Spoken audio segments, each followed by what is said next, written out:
Put your hands together for Lila Rose.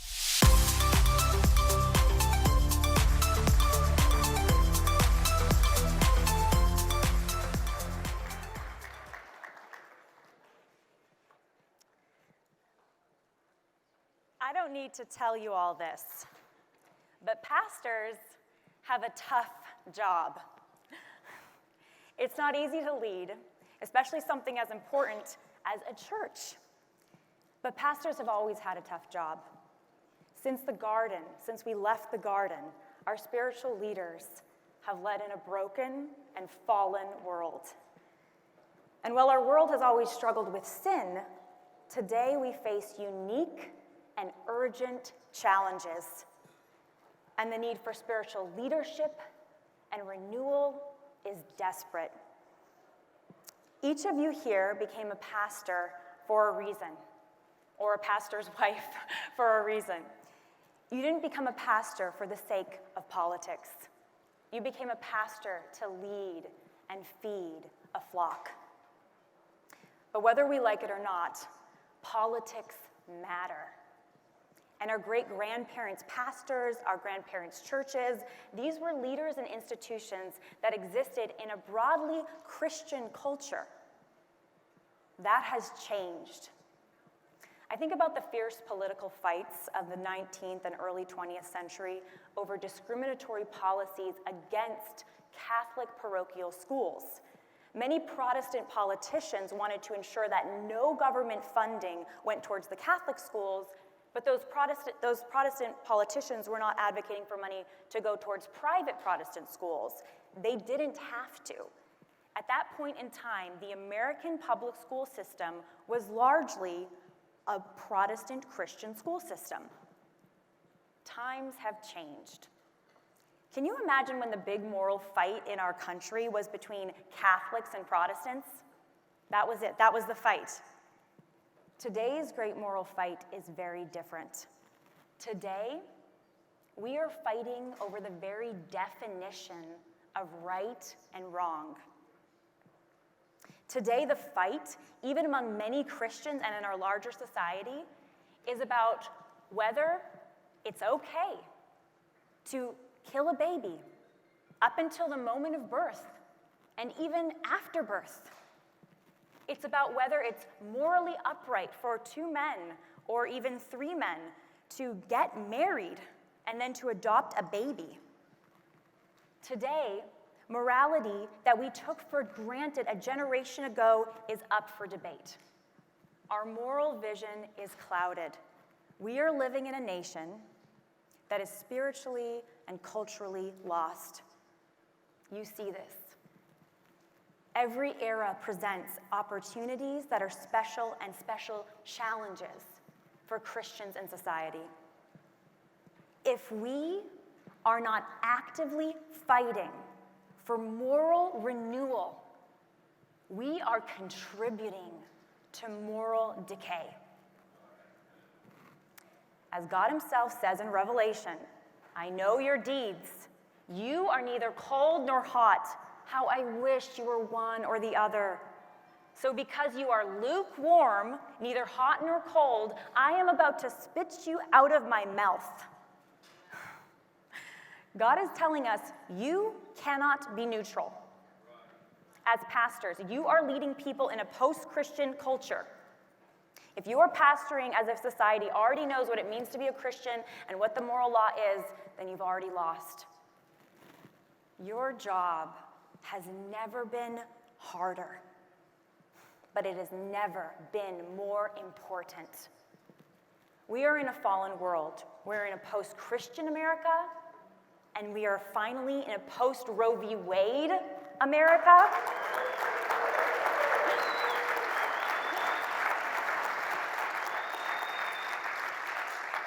And as pastors in our post-Christian and now post-Roe world, you need moral clarity. You are moral teachers. Moral courage. You are moral leaders. And sacrificial leadership. You must take blows for the sake of souls. In our post-Christian and relativistic culture, the truth is a magnet. Magnets repel what is incompatible, but they attract what is. The truth repels the bad and attracts the good. The truth of the moral law, that there is an objective moral law that we don't create as human beings, but were given to us by God as a gift from God. You see, the moral law is sweet. It's a gift. As the psalmist says, "Oh, how I love thy law. How sweet are thy words to my taste, sweeter than honey in my mouth." You see, the psalmist is desperate for God's law because he understands that only God's law can bring us life. God's law teaches us rightly ordered relationships with God and with each other. The psalmist goes on to say, "My eyes stream with tears because men do not keep your law." Without the moral law, we not only lose our way, we destroy ourselves and others.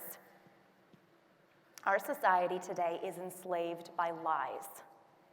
As Christ himself says, "The truth will set you free." The truth is a magnet for souls because our souls made by God yearn for it. So, in our post-Christian culture of moral relativism, winning souls for Christ has to include teaching morality, right? You cannot win a soul for Christ without teaching them how to live. And we do not know how to live without what? The moral law. Today's moral confusion rears its ugly head in politics all the time. Most of the most intensely debated political questions of our day are not actually political questions at their root. They are moral questions. The greatest moral questions of the day are not just being duked out in individual souls. They're being duked out in school boards, in city halls, state legislators, in the U.S. Congress, in the seat of the U.S. Supreme Court. People are desperate today for moral leadership and moral clarity. You are here. Each of you are here because you understand that without moral clarity, our faith will be starved. We will be like the seed sown by the sower that then is choked up by the weeds. In Matthew 22, Jesus tells the Pharisees the greatest commandment of God's law. I know you all know this verse well. "You shall love the Lord your God with all your heart and with all your soul and with all your mind. This is the great and first commandment. And a second is like it. You shall love your neighbor as yourself. On these two commandments depend all the law and all the prophets." These two commandments are the cornerstone of God's law. They are the sum of the moral law. If you love your neighbor as yourself, you don't watch as they are being violently dismembered, torn limb from limb in pain. If you love your neighbor as yourself, you don't watch from the doorstep as they are being dragged away to death. You rescue them from being taken away to slaughter. You hold them back from the slaughter. The slaughter is all around us.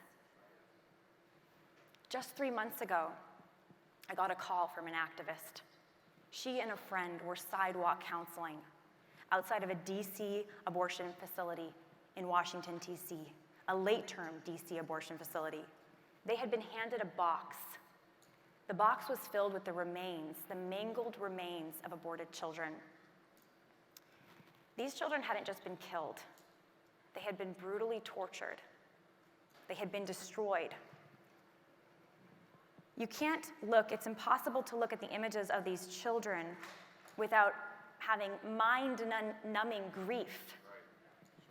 The activist named one of the little babies Harriet, a beautiful little girl, about 29 weeks old enough to survive outside the womb.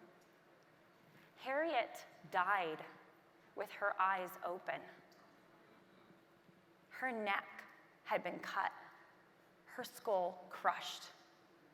an illegal partial birth abortion. What did DC police do? Nothing. The butcher is still operating this day in DC. You see, we strive to love the Lord our God, but are we truly loving our preborn neighbors? Know the address of the abortion clinic near your church. Go and love your neighbors there because they need your help. That's why they went to the abortion clinic in the first place, for help. People come to your churches because they need help. The same reason they go to the abortion facility down the street. Have you ever considered that? That you are in direct competition when it comes to helping and loving your neighbor as the abortionist down the street. If you were being taken away to death, what would you want someone else to do for you? Is what we are doing for them sufficient? Who are these very young children? My organization, Live Action, produced the most lifelike, medically accurate animation of human development in the womb. I want you to take a look. I want you to take a look and meet baby Olivia.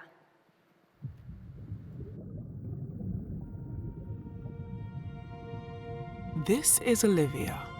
Though she has yet to greet the outside world, she has already completed an amazing journey.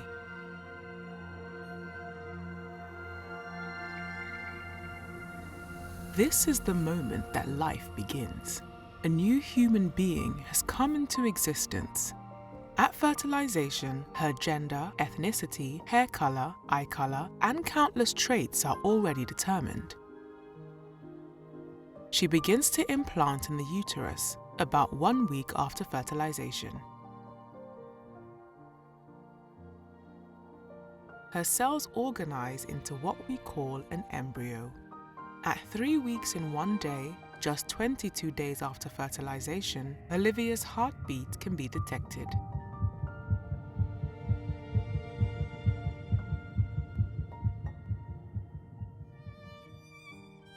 The buds of her arms and legs appear by 4 weeks. She begins to move between 5 and 6 weeks with both spontaneous and reflexive movements. At 6 weeks from fertilization, her brain activity can be recorded and bone formation begins. She can bring her hands together at 7.5 weeks, and separate fingers and toes emerge. She can also begin to hiccup.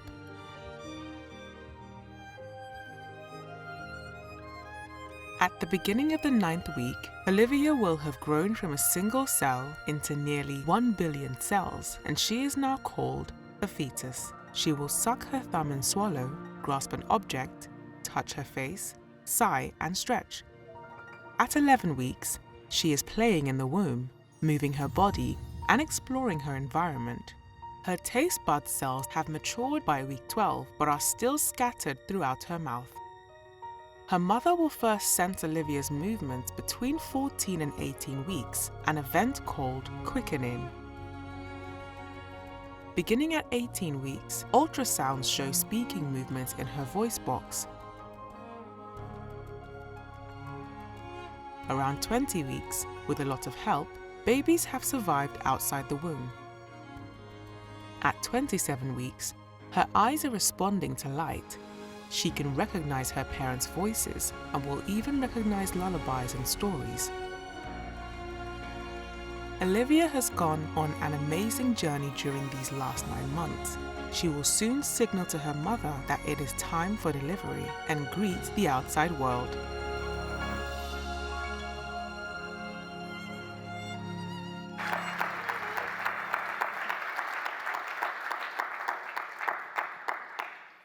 That beautiful child that you just saw, that child is your neighbor. They are as much our neighbor as the babies and toddlers that are playing in our church nurseries on Sunday morning. The only difference between these born children and the preborn child is that the preborn child has no legal status. And because they have no legal status, thousands of them every single day are killed, are murdered in the most barbaric ways imaginable, torn into pieces, suffocated to death. Mother Teresa says, in a nation where a mother can kill her own child, what is left but for you and for I to kill one another? We as a society, as a culture, as a church, we have no moral clarity if we permit the intentional killing of our youngest children. What is left but for us to brutalize one another? If the womb is the most violent place in America, then no one is safe. You have moral clarity. What's needed next is moral courage. There is a vacuum. There is a vacuum of leadership in our communities from coast to coast. You know this. A vacuum of leadership in our entire nation. You need to lead your congregations so our congregations can lead the country. We need to teach Christians so that they can lead themselves, to lead their homes, and then to lead their communities. When I first started in this work, I was actually a teenager. I was blessed to be raised by Christian parents who taught me to love life, to love the Lord. I was blessed to have 7 siblings that taught me the value of life. I was blessed to be raised in a Christian church that taught me to love Jesus. It loved Jesus. I was taught the Bible. I was taught about Christ. But in that faith community growing up, I was not educated on abortion. And it was by God's providence that I would find out about abortion from a book in my parents' home. The moral clarity that that book unlocked in me would inspire my moral courage. I knew from a young age that I had to do something to save lives. My moral clarity gave me the moral courage to go on and start live action as a teenager. Looking back,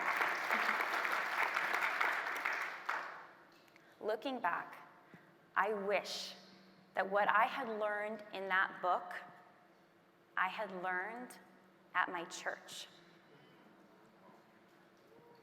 In fact, I have no memory from my entire childhood and adolescence of abortion ever being discussed at church.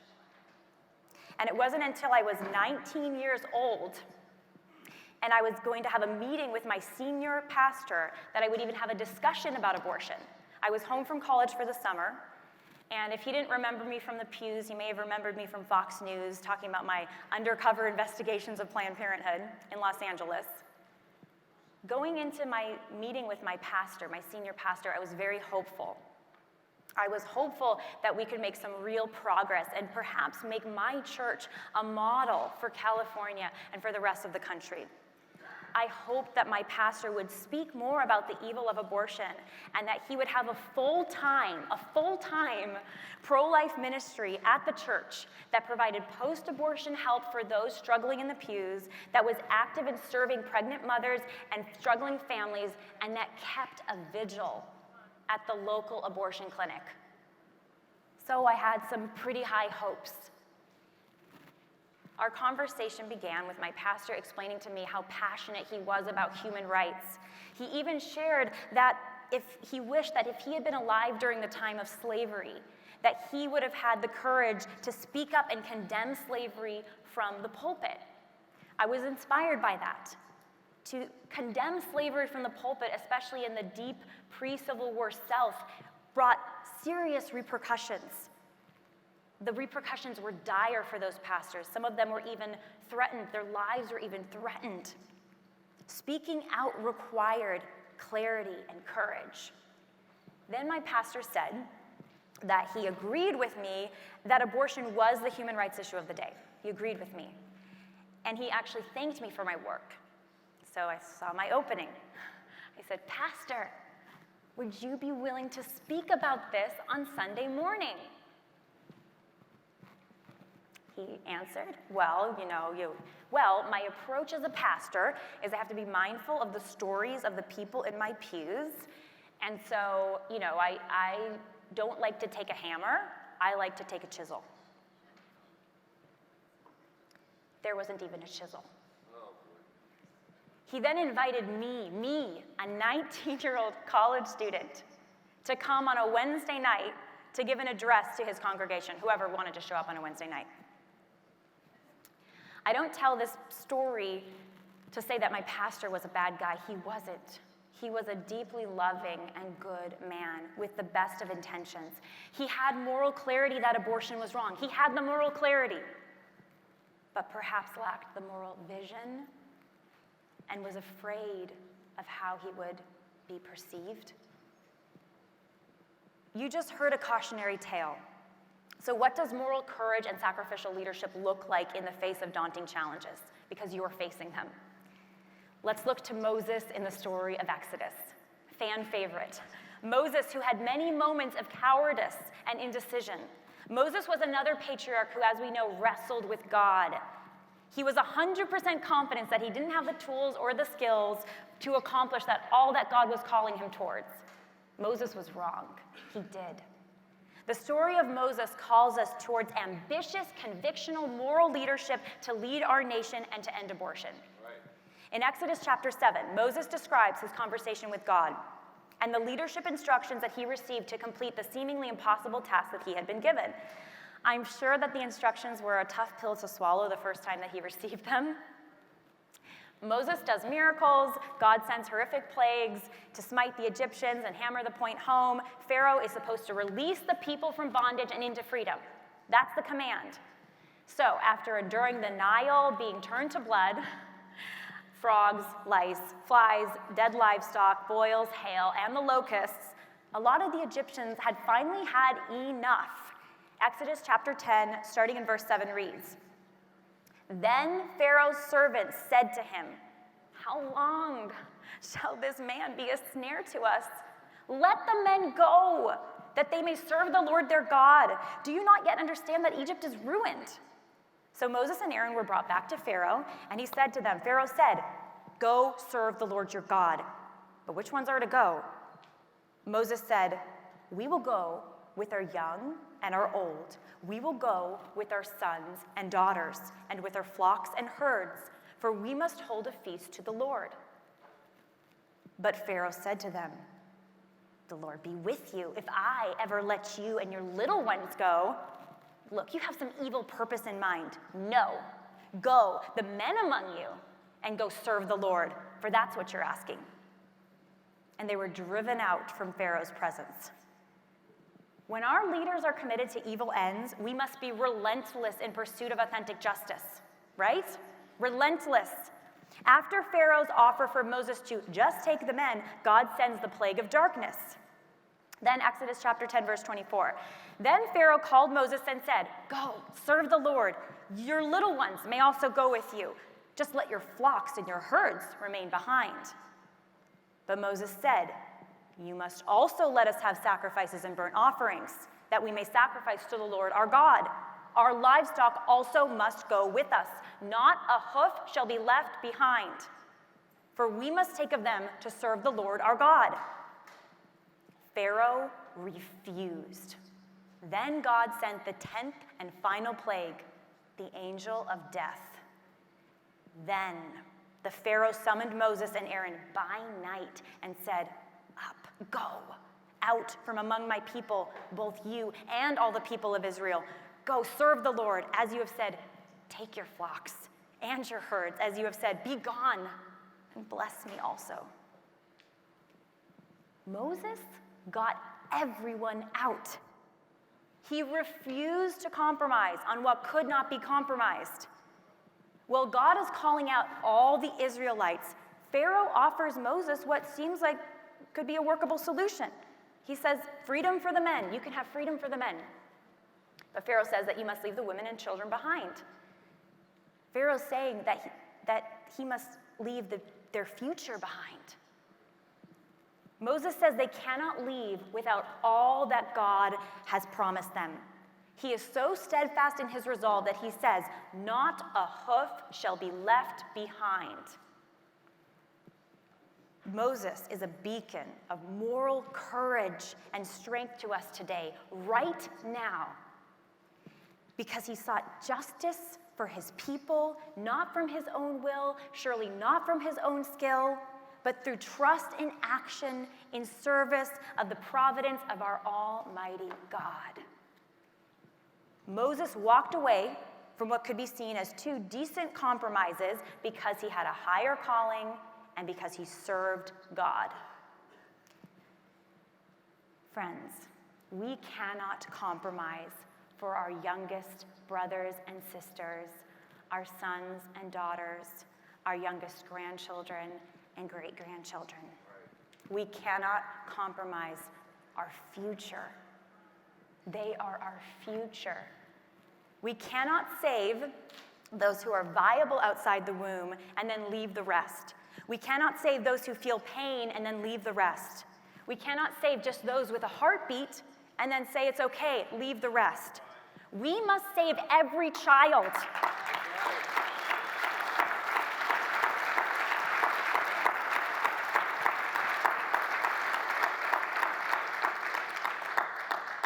That should not be political.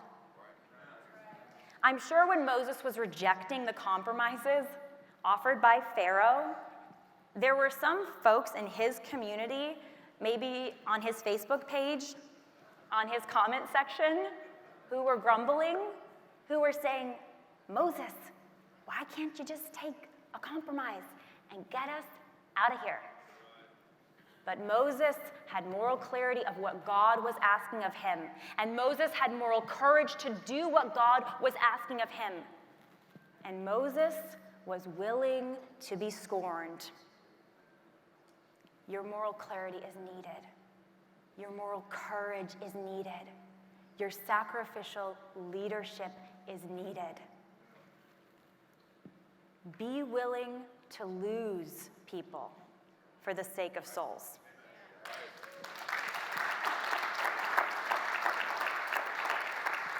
Remember that magnet? Truth is a magnet, and sometimes truth repels, just like it attracts.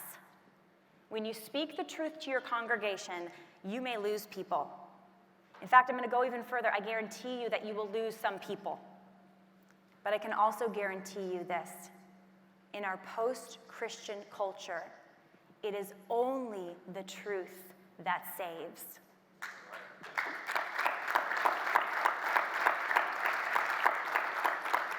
It is only the truth that sets free. The truth is a magnet. You will receive backlash. I know many of you already have, maybe even for being here in the first place. There are people here already, that don't like you. It's especially painful when you're disliked. It's the worst. The best pastors that I know are actually pastors who became pastors because they love people and they love God. They have a deep love for people. And to be disliked, for someone who has a deep love for people, to be disliked by the very people he loves is painful. But you can't truly love someone if you're not willing to tell them the truth. And sometimes the truth hurts. You see, there are millions of people who are yearning for the truth and the deep meaning that is accompanied by that truth. If you stand for what is right, even when it is antithetical in our broken society, you and your church will come out stronger than you can imagine. You will. Remember, the truth sets people free. Christ promises us this. I'm not telling you that you should make Sunday a political rally, Sunday service your political rally. It shouldn't be. But Jesus taught people how to live. He formed his followers, and he calls us as believers and leaders to form the flock, to train them, to equip them to change and lead society. Proverbs 24:10 reminds us, if you faint in the day of adversity, your strength is small. Rescue those who are being taken away to death, and turn back those who are stumbling to slaughter. That's not a suggestion, that's a command. Pastors, your job has never been harder, but it's never been more important. We need you to be strong and to show Christ's character in your actions. We need your moral clarity. We need your moral courage. We need your sacrificial leadership, your willingness to take blows for the sake of souls. Be the magnet of truth in your community. Thank you.